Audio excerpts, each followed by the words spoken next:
اور کس نے پیدا کیا ہے؟ یہ کتنا بڑا اہم سوال ہے۔ کس نے پیدا کیا ہے؟ کیوں آ گئے؟ کیوں مر جاتے ہیں؟ مر کے کہاں چلے جاتے ہیں؟ بھاگ دوڑ لگی ہوئی ہے کمائیوں کی، کماتے کماتے کماتے کماتے ایک دم سب چھوڑا اور جا کر قبر میں سو گئے۔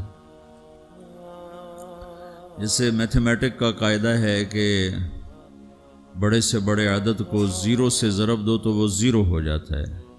1 ملین انٹو زیرو زیرو، اور 1 بلین انٹو زیرو زیرو، اور 1 ٹریلین انٹو زیرو زیرو۔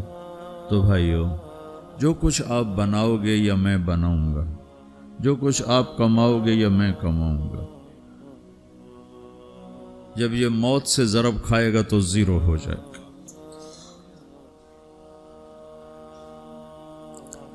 عزت، شہرت، دولت، بلندی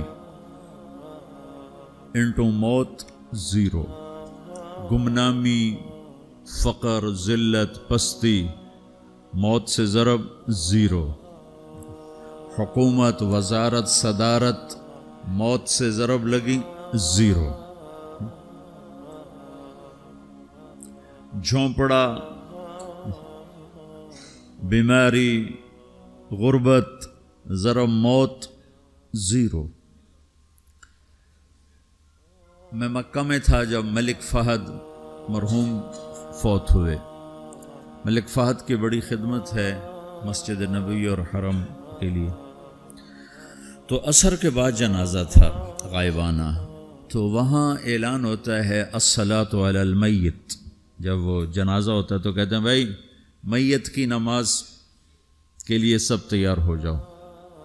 تو میرے ذہن میں تھا کہ آج ان کا بادشاہ مرا ہے، اس کو کیا کہیں گے؟ تو عصر کے بعد میں کان کھڑے کر کے بیٹھا ہوا تھا کہ اب یہ کیا اعلان ہوگا۔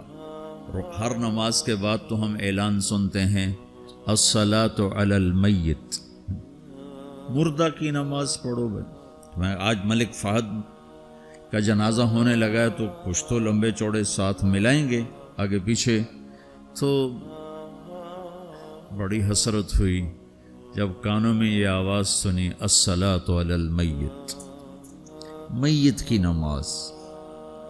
مرتے ہی سارے ٹائٹل اڑ جاتے، وہ ملک ہو، وزیر ہو، مولانا ہو، پروفیسر ہو، ڈاکٹر ہو، انجینئر ہو، لائر ہو، وہ بزنس مین ہو، وہ سائنسدان ہو، لیکن جب موت کے ساتھ ضرب لگتی ہے تو زیرو ہو جاتا، اسی وقت سارے ٹائٹل زیرو ہو جاتے۔ اور گھر والے کہتے ہیں ڈیڈ باڈی اٹھاؤ، ڈیڈ باڈی اٹھاؤ۔ کوئی نہیں کہتا ابا کو اٹھاؤ، کوئی نہیں کہتا اماں کو اٹھاؤ، کوئی نہیں کہتا بھائی کو اٹھاؤ۔ میت اٹھاؤ بھائی، میت اٹھاؤ بھائی، ڈیڈ باڈی اٹھاؤ بھائی۔ ساری زندگی کی محنت اگر یوں ہی ختم ہونی ہے تو اس زندگی کا فائدہ کیا ہے؟ اس کمانے کا فائدہ کیا ہے؟ اس بنانے کا فائدہ کیا ہے؟ بنا بنا تھک گئے، کما کما تھک گئے، اور پھر مر کے جا کے اتنی سی جگہ میں جا کے سو گئے۔ اتنا بڑا گھر بنایا اور آخر میں جا کے اتنی سی جگہ میں جا کے سو گئے۔ مٹی کی چادر اوڑھی اور مٹی میں مٹی ہو کر قبر کا نشان بھی ختم ہو گیا۔ سب سے بڑا دنیا کا فتح کرنے والا چنگیز خان گزرا ہے، اس کی قبر کا نشان آج تک معلوم نہیں کہاں ہے۔ تو اب یہ میں نے سوال اٹھایا ہے کہ ہمیں کس نے بنایا، ہمیں کیوں بنایا، ہم سے کیا چاہتا ہے، موت کیا چیز ہے، موت کے بعد کچھ ہے یا زیرو ہے؟ ان سوالوں کا جواب دنیا میں کسی کے پاس کوئی نہیں۔ اتنا انسان ترقی کر گیا، خلاؤں کو ڈھونڈ لیا، سمندر کے نیچے دیکھ لیا، پہاڑوں کے اندر اتر کے دیکھ لیا، 6 کلومیٹر نیچے جا کر تیل نکال لیا، خزانے نکال لیا۔ اور کتنا آسان سا سوال ہے، مجھے کس نے پیدا کیا ہے؟ پتہ کوئی نہیں۔ کیوں پیدا کیا ہے پتہ کوئی نہیں، مر کیوں جاتے ہیں پتہ کوئی نہیں۔ موت کس سے کہتے ہیں؟ میڈیکل سائنس میں موت کس سے کہتے ہیں؟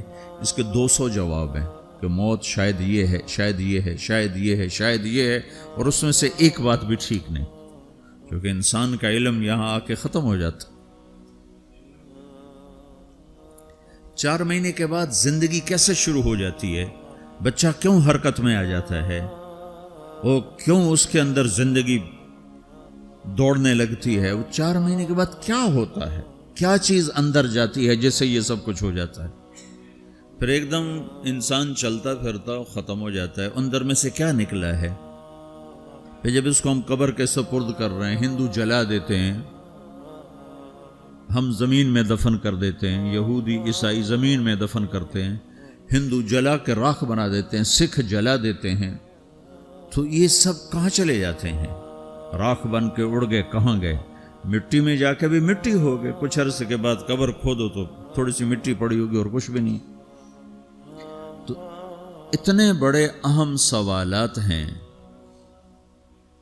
ان کا جواب ڈھونڈے بغیر اگر مر گئے تو بڑے گھاٹے میں جائیں گے۔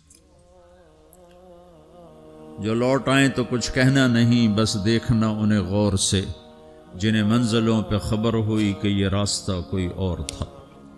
ساری زندگی چل چل چل چل چل، جب پہنچے جسے منزل سمجھا تھا وہاں پہنچے تو پتہ چلا میں تو غلط آ گیا، واپس جانے کا وقت ہی کوئی نہیں، شام ہو چکی۔